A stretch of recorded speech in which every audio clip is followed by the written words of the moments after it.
నమస్తే, welcome to reflection news. నేను శర్మ. ప్రేక్షకులారా, డాలర్కు రూపాయి పడిపోయింది. డాలర్తో పోలిస్తే మన రూపాయి పడిపోయింది. 2 రూపాయలు పడిపోయినాయి, 3 రూపాయలు పడిపోయినాయి. ప్రతిదీ వాడు అమెరికా డాలర్ తోటి ఇరాన్లో వచ్చేటువంటి పెట్రోలియం ఉత్పత్తులు ప్రపంచంలో నువ్వు ఏది కొను, ఎక్కడ కొను, డాలర్తో పోలుస్తారు. డాలర్ డామినేట్ చేస్తున్నది. ఆ డామినేట్ మన భారతదేశంలో అవసరం లేదు. మనకు జపాన్ కరెన్సీతోటే ఆర్థిక వ్యవహారాలు నడుస్తుంటాయి, వాణిజ్యపరమైన వ్యవహారాలు నడుస్తుంటాయి. ఇక ట్రంప్తో సంబంధం లేదు, అమెరికా డాలర్తో సంబంధం లేదు.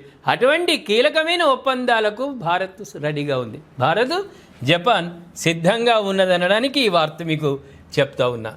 ప్రేక్షకులారా, మనం వివరాల్లోకి వెళ్దాం.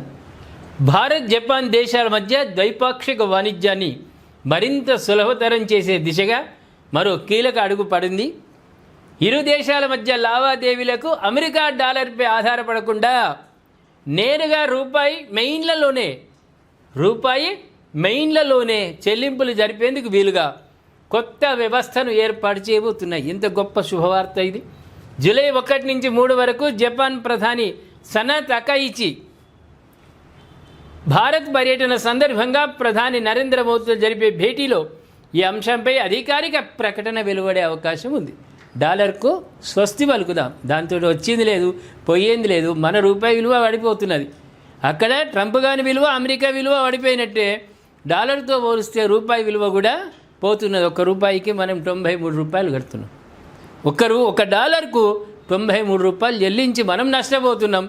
ఇంతకుముందే నరేంద్ర మోదీ గారు కూడా చెప్పారు, దయచేసి ఇతర దేశాల నుంచి మనం ఏది కొనుగోలు చేయొద్దు, మన దగ్గరనే మనం సమకూర్చుకొని పొదుపు చేయాలని అన్నాడు. వాస్తవం ఇది.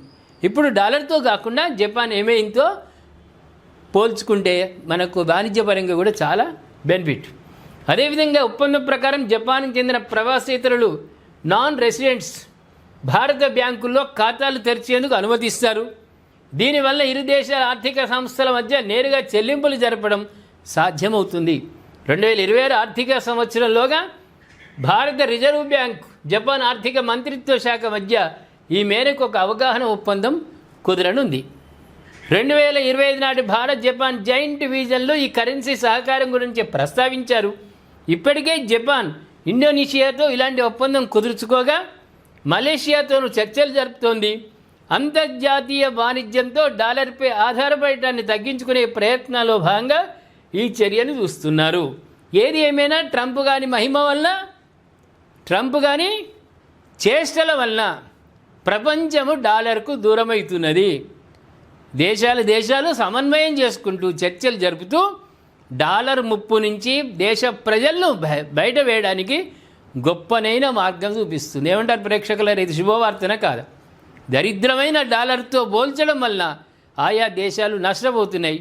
ఇప్పుడు దేశాల మధ్య ఒప్పందాలు కుదరడం వల్ల ఆ దేశానికి సంబంధించిన వాటితో మనకు ఆదా, లేకుంటే రూపాయికి డాలర్ 1 రూపాయి అయితే 93 రూపాయలకు మనం నష్టపోతున్నాం. 93 రూపాయలు నష్టపోతున్నాం.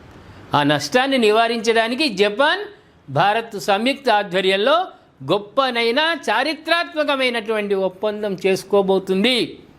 ఇది మంచిదా కాదా? దీనివల్ల ఎలాంటి ఉపయోగాలు ఉన్నాయి? దయచేసి కామెంట్ రూపంలో తెలియజేయండి. సబ్స్క్రైబ్ చేసుకోండి, షేర్ చేయండి.